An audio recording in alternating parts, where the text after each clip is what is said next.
Hello friends, શિલ્પાસ કિચનમાં તમારું સ્વાગત છે। આજે આપણે બનાવવાના છીએ ખૂબ જ ટેસ્ટી આલુ પરોઠા। તો તેના માટે આપણે લઈશું બાફેલા બટેટા, આદુ, મરચું, ડુંગળી, મીઠું, લાલ મરચું પાવડર, હિંગ, હળદર, ધાણા જીરું, તેલ, ઘઉંનો લોટ, આમચૂર પાવડર, કોથમીર અને પાણી। તો સૌપ્રથમ આપણે પરોઠા માટે લોટ બાંધી લઈએ। તો તેના માટે આપણે 2 બાઉલ જેટલો ઘઉંનો લોટ લીધો છે। તેમાં આપણે મીઠું એડ કરીશું 1 ચમચી અને 2 ચમચી તેલ એડ કરીશું।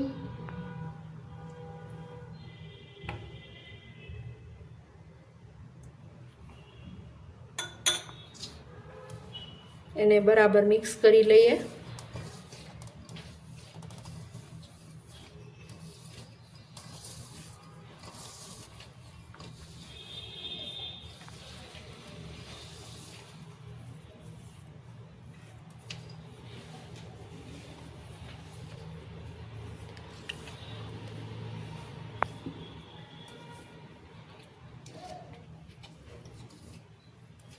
લોટ બરાબર મિક્સ થઈ ગયો છે। આપણે લોટ બાંધી લઈએ।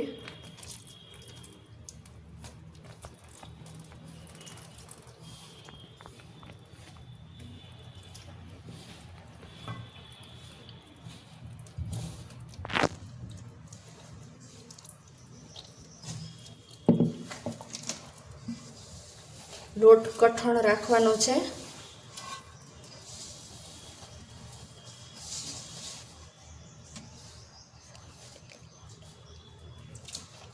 સાવ ઢીલો નહીં અને બહુ કઠણ પણ નહીં, મીડિયમ એવો કઠણ રાખવાનો છે। લોટ બંધાઈને તૈયાર થઈ ગયો છે, તો એને રેસ્ટ થવા રાખી દઈએ। લોટ આટલો કઠણ રાખવાનો છે। લોટ સેટ થઈ જાય ત્યાં સુધીમાં આપણે સ્ટફિંગ માટે 1 બાઉલમાં તેલ એડ કરીશું 2 ચમચી।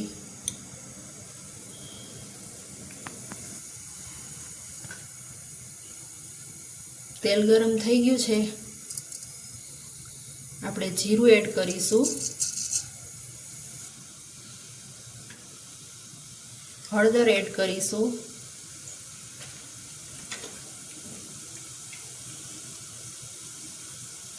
ડુંગળી એડ કરીશું,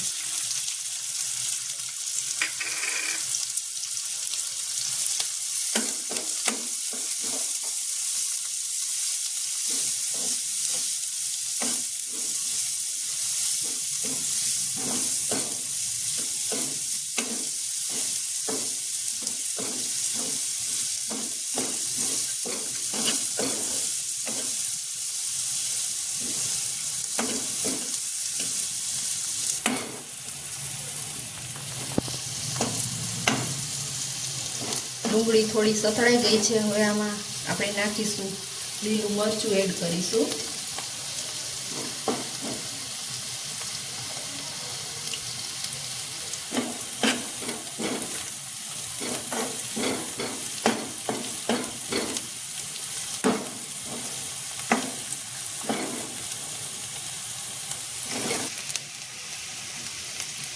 હવે આદુ એડ કરીશું,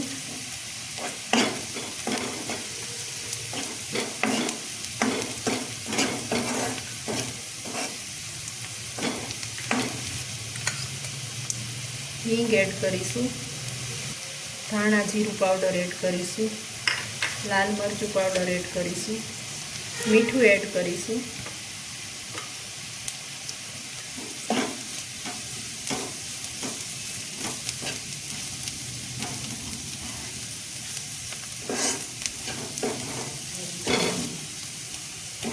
બટેટા હતા તેને મેં મેશ કરી લીધા છે, તે એડ કરી દઈશું।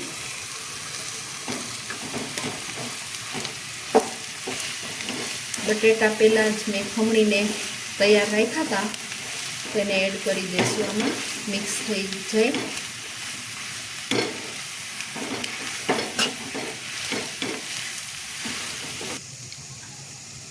હવે 1 ચમચી આમચૂર પાવડર એડ કરીશું.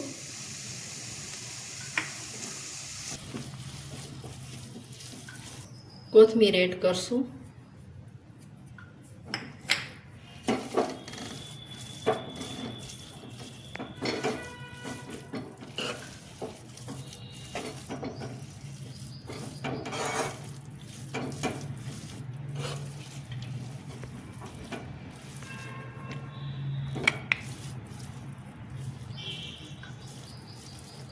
તો આપણું આ સ્ટફિંગ રેડી થઈ ગયું છે. લોટ રેસ્ટ થવા મૂક્યો તો તે જોઈ લઈએ. સરસ રેડી થઈ ગયો છે લોટ. તો હવે આપણે એક લૂ બનાવી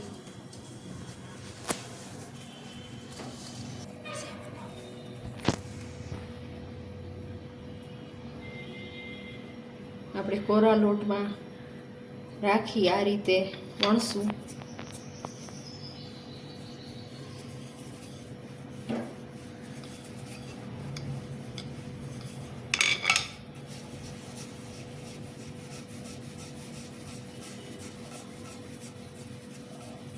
હવે આની અંદર આપણે સ્ટફિંગ રાખી દઈશું.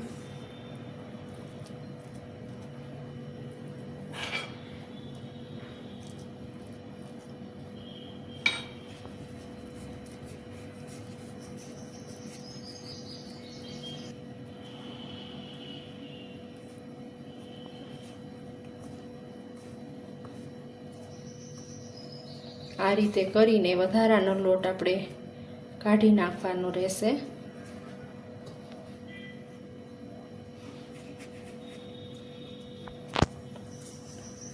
આ રીતે નરમ હાથથી જ આપણે રાખવાનું છે. પાછું લોટમાં એડ કરી દઈશું.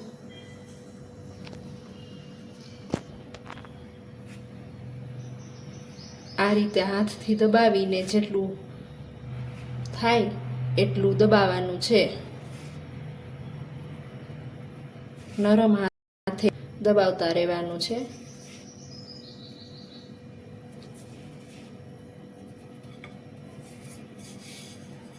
હવે આપણે ધીમે ધીમે હાથે વણી લેશું.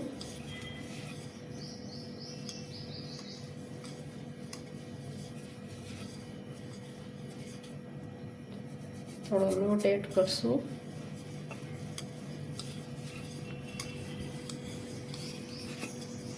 પરોઠું વણાઈ ગયું છે આ રીતે. તો હવે આપણે બીજી રીતથી પરોઠા બનાવી લેશું. તેમાં એક સરખા માપના 2 લુવા બનાવવાના છે અને તેને વણી લેવાના છે. તો આપણે વણી લઈએ.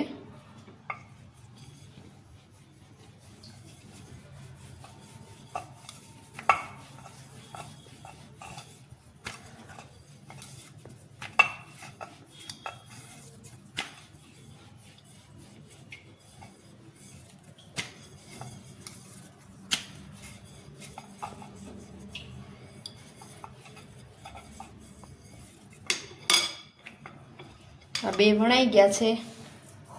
તેમાં આપણે આ સ્ટફિંગ રાખી દઈ વ્યવસ્થિત આખામાં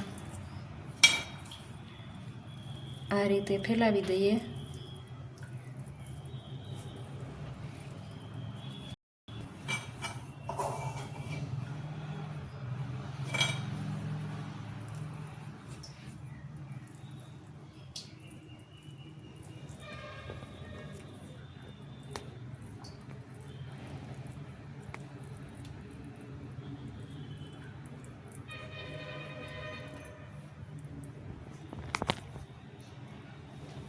હવે ઉપરથી આ બીજું વણેલું હતું તે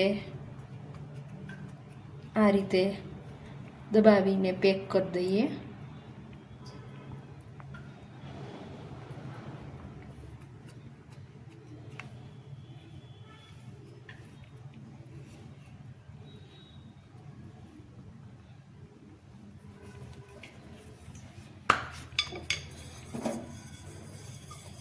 થોડું થોડું વેલણથી નરમ હાથે વણી લઈએ.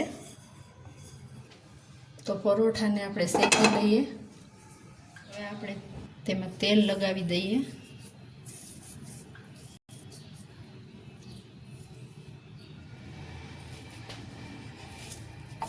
હવે તેને પલટાવી લઈએ.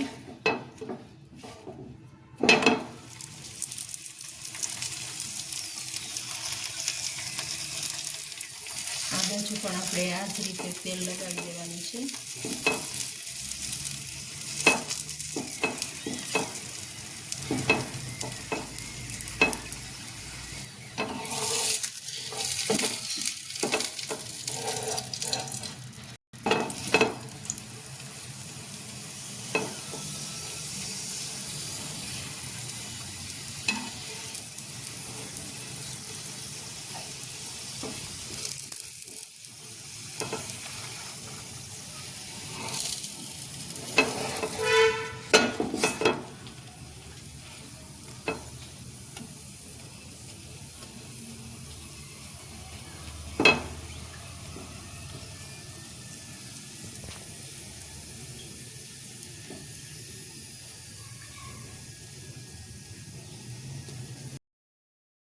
પર શેકવાથી એકદમ પરોઠું ફૂલાઈને દડા જેવું થઈ ગયું છે.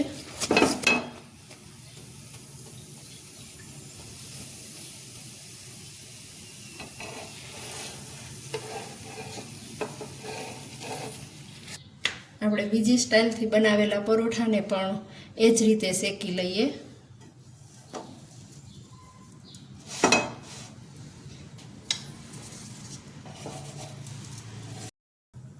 તેના ઉપર તેલ લગાવી દઈ.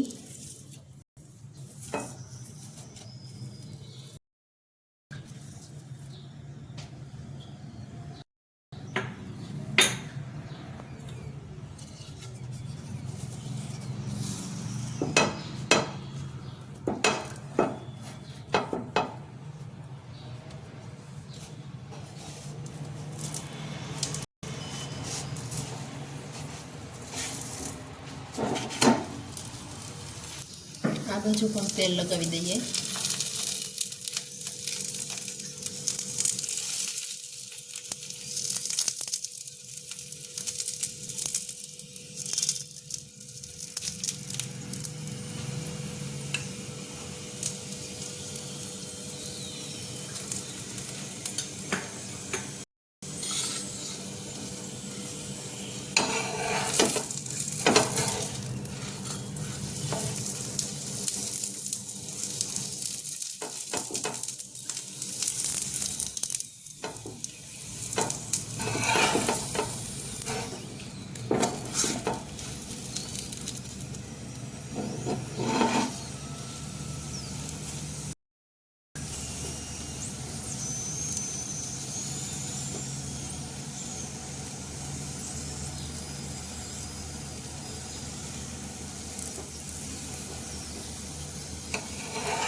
તો આપણે ડિફરન્ટ સ્ટાઇલ બનાવેલું પરોઠું છે તેના આપણે પીસ કરી લઈએ.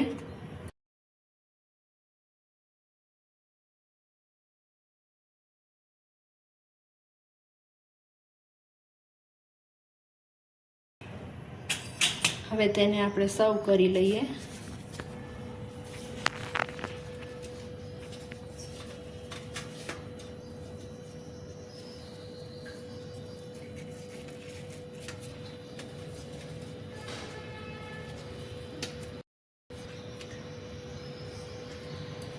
સોસ સાથે સર્વ કરી લઈએ. જો તમને મારો આ વિડીયો પસંદ આવ્યો હોય તો વિડીયોને લાઈક કરજો, શેર કરજો અને મારી ચેનલને સબસ્ક્રાઈબ કરજો. કમેન્ટમાં જણાવજો કે તમને મારી આ રેસીપી કેવી લાગી.